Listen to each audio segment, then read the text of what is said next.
What's going on, YouTube? Welcome back. Today we're going to be getting into building this metal frame that I just got in the mail. It's from eBay. I use this for all of my rigs, so if you're interested in seeing it in action fully loaded with a motherboard, graphics cards, and 2 power supplies, check some of my other videos. But that's what we're going to be doing today. I'm probably going to answer a couple questions while I put this together, so let's just get right into it. I won't waste anybody's time. Also, I'm going to put the link for this frame down below this video just in case anybody wants to buy it. I think right now they're $49.99, or I can't really remember. They're under 50 bucks though, which is actually not a bad deal compared to some of the other brands and prices. So yeah, that's what we're going to do today. We'll get right into it. So let's do it. One of the things I like the most about this frame is it actually comes with a power cable, and it's actually a good quality power switch, I should say, power clicker, whatever you want to call it. So one of these. So we'll set that over here for the side because we will end up using that. We'll get these nuts and bolts out of here. So how are you all doing today? Hope everybody's having a great day. Currently where I live in Pennsylvania, it's actually extremely warm today. It's about 84 degrees. I was thinking that I was going to be able to get through the day without having to close the shed and turn on any fans. But it's actually calling for rain in a few hours. I think right around 6 or 7 o'clock it's supposed to rain. So I don't know if I'm going to be able to skate through the day without doing that. So the first thing you're going to do is I always turn it like this, so the small square is to the left of you and the long rectangle is to the right of you. Take the longer one, put it right here on the back. I'll start off hand tightening. Usually stand it up like this, so it's a little bit easier. So I'll start off by hand tightening.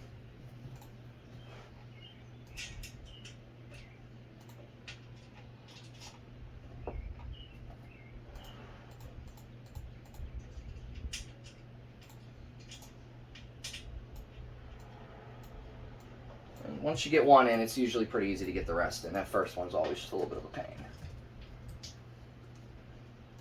So let's get those in. Get a drill. You don't have to use an impact like I'm using, but I like it. Yeah, so if you guys have any questions or comments, because I'd like to do some more stuff like this, but I would like to more or less live stream it. I think this is definitely something I could have done in a live stream. I don't know how many of you would have actually tuned in and watched because it's happening kind of in the middle of the day.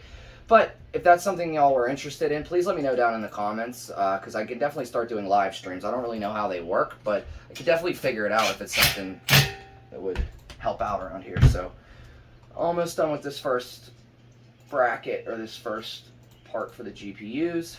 So I know it's kind of an old documentary at this point, but an employee of mine that works for me was actually talking about, I guess it came up on his timeline for YouTube about a year ago is when he watched it.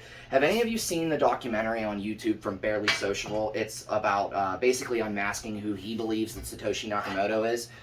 It's a really, really good documentary if you haven't seen it.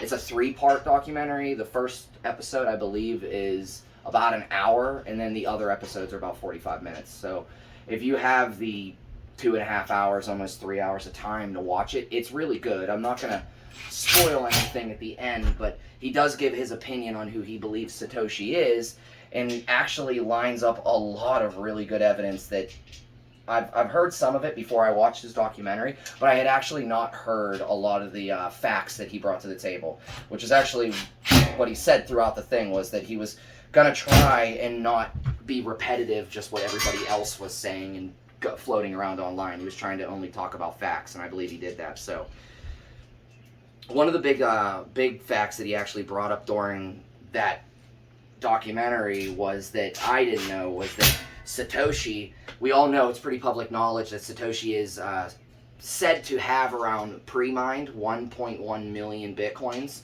after the Genesis block. So that's a lot of Bitcoin, but none of it's ever been moved and none of it's ever been spent, and this is obviously verifiable because it's all on a public blockchain. But the thing is Barely Social actually dug up, I believe it was a Reddit conversation that somebody was having, that the person he believes, like I said, I don't want to ruin it, but the person he believes is Satoshi was actually having a Reddit conversation and actually hinted to the fact that there's an entire, that is the weirdest thing.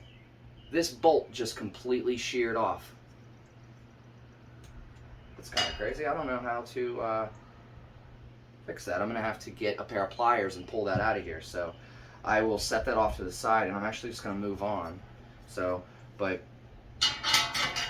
the person who Barely Social actually believes is Satoshi was on Reddit, and he has the conversations where basically he says that he believes that there's an entire another horde of coins that people don't even know about, and that's more than likely what I believe is how Satoshi actually did sell some of his coins, because I do know he's hailed in the space as some kind of hero because he never profit took any of his coins like Charlie Lee did with Litecoin, or like how Vitalik Buterin did with Ethereum. So I don't know if he's quite the champion or the hero that everybody says. But regardless, at least the 1.1 million that we can verify are still sitting cold and have never moved. They have never been spent. And I'd like to get a lot of your opinion actually on this question. If those coins were to all of a sudden wake up and be spent, what impact do you think it would have on the crypto market? Obviously, it would have a negative impact. Obviously, the price would go down. But what impact do you think it would have? Do you think Bitcoin would be done and other cryptocurrencies would take over? Do you think that Bitcoin would survive and overcome, and it would dip, but it would eventually come back up? The blockchain and the ecosystem, I guess the community that we have here around Bitcoin, would absorb the million coins, because it's a lot of coins, don't get me wrong, but as far as the amount of people there are on the planet, that's really not that many coins. So if you just give me 1 second, I'm actually going to pause this video and I'm going to go get a pair of pliers and I'm going to take this out of here. So just hold on 1 second. Alright, so we're back. Got a pair of pliers. See if I can't fish this thing out of here. It didn't work. Try to get up here so y'all can see.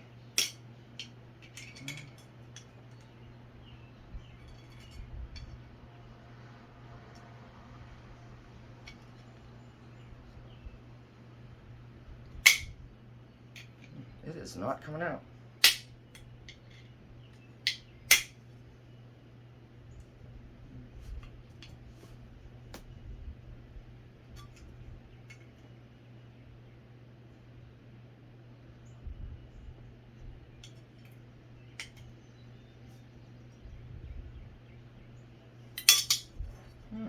This is really problematic. I need to be able to get this out of here. And I think it's stripping out my thing here too, so. Well.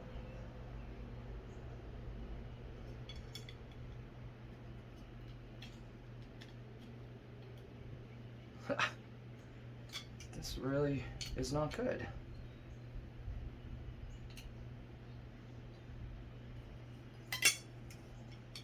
I almost got it. Sorry it's taking me so long.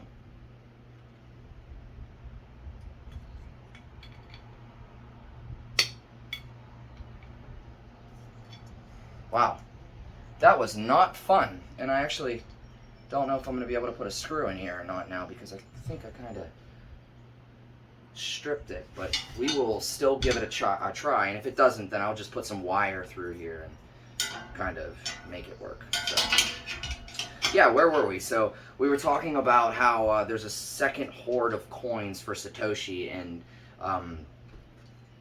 he actually might not be this person that everybody likes to think he is. So we will get this final bracket on, and honestly that'll probably be the end of this video. I know it was a really short video, there's not much going on. I guess this video is just to get everybody's opinion on if I should do a live stream or not. So this is the frame. Like I said, it's all put together, solid metal. It's a really good build, sturdy. It doesn't really bend very much. So highly advise you buy this one. If you're looking for obviously a bigger frame that fits more than 6 cards, this frame isn't going to work for you. So yeah, with that being said, I will leave the video at that. Let me know down below if you guys think that I should do some live streams, because I feel like this video would have been a lot better if I would have had more questions and some people to interact with. So let me know down below, like I said, about live streams, and put some questions down there in case you guys want me to answer those in my next video. Thanks for watching. Have a good one.